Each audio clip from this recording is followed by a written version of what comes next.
So what is breast cancer? Are you at high risk? And how is it treated? We will teach you all about it.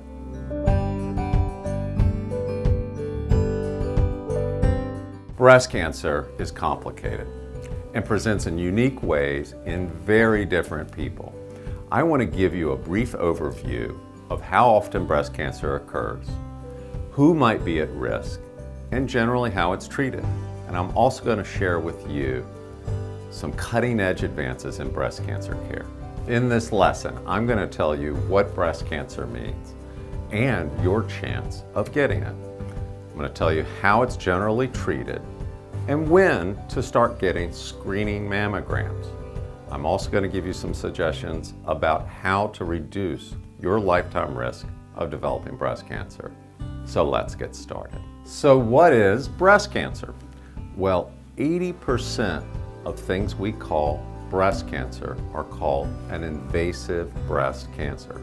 So the way to think about it, an abnormal growth in your breast. These are cells that are growing abnormally fast, and when they have invasive capabilities, invasive breast cancer, some of the cells can leave the tumor, go to the lymph nodes, or go to other places in your body.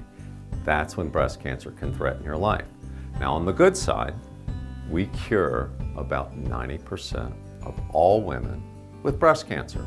So the treatment is good, the threat is real, and what we call breast cancer is generally invasive breast cancer.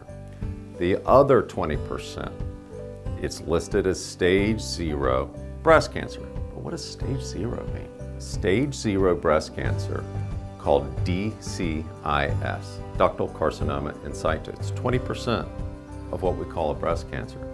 The way to think about that, it is more of a precancerous change in the breast.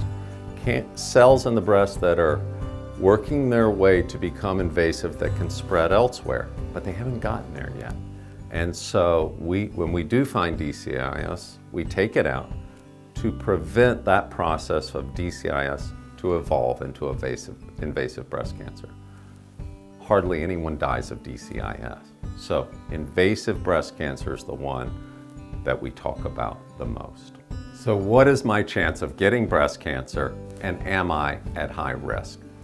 Well, if you're a woman, you're at a higher risk than men for getting breast cancer.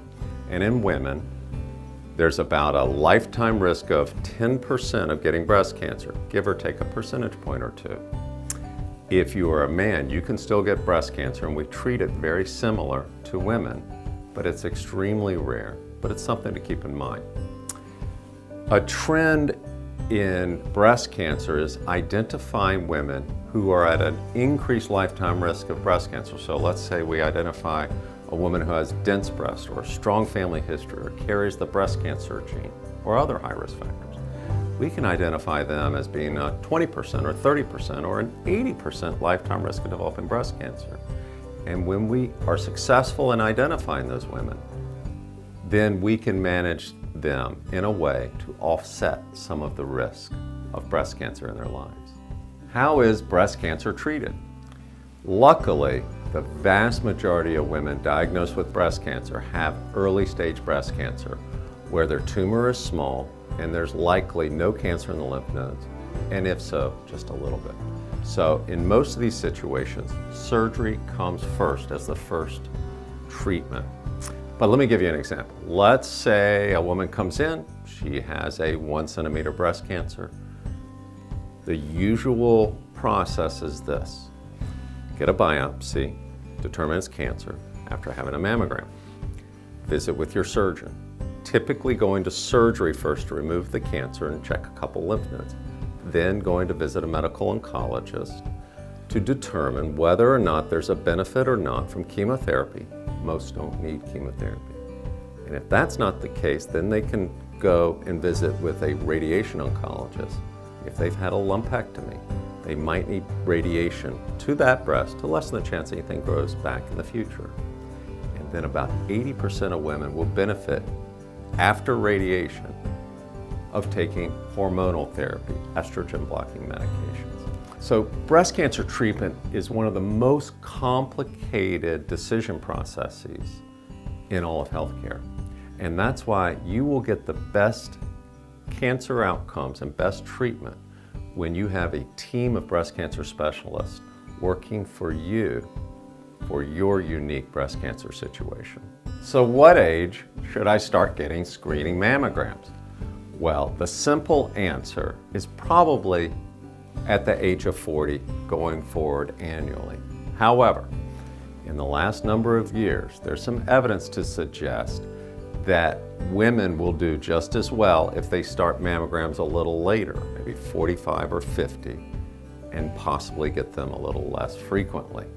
It is a big controversial debate. The dust will settle on what is the best approach for getting mammograms. There are advantages picking up cancers early. There are disadvantages that mammograms can guide you to more x-rays and biopsies that ultimately prove to not be cancer. So it is a complex subject, but to be safe and let the dust settle, I would recommend that you start getting mammograms at the age of 40 and get them annually going forward until more information is available and the picture's more clear. How do I reduce my risk of getting breast cancer? Well, the bigger concept in this is live a healthy lifestyle. A healthy lifestyle, and a few of the things I'm going to mention, can reduce your lifetime risk of developing breast cancer and a number of other cancers. We've really studied this and really feel it's true. So, starting out first, 2 hours a week of exercise, fairly vigorous exercise, has been shown convincingly to reduce a woman's risk of developing breast cancer. Obesity is a risk factor for breast cancer. So if you have weight loss to reduce obesity or the severity of your obesity, you're reducing your risk of developing breast cancer. Breastfeeding. If you breastfed your children, and for the longer period of breastfeeding, the more the benefit. That is a risk reduction lifestyle. And also limiting alcohol, which has been shown to lessen breast cancer development. Think lifestyle to reduce your risk of breast cancer. When you know more about breast cancer, you can better find out if you're at an increased risk, know what to do to reduce your risk, and begin breast screening that is appropriate for you to find breast cancer when it's early, not late.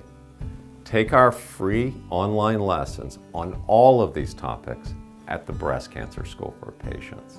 To learn more about breast cancer, visit the Breast Cancer School for Patients, where we actually teach you everything you need to know. We're here to help you get the best possible breast cancer care in your community. Register on our website to get our list of questions to prepare you for your next doctor visit.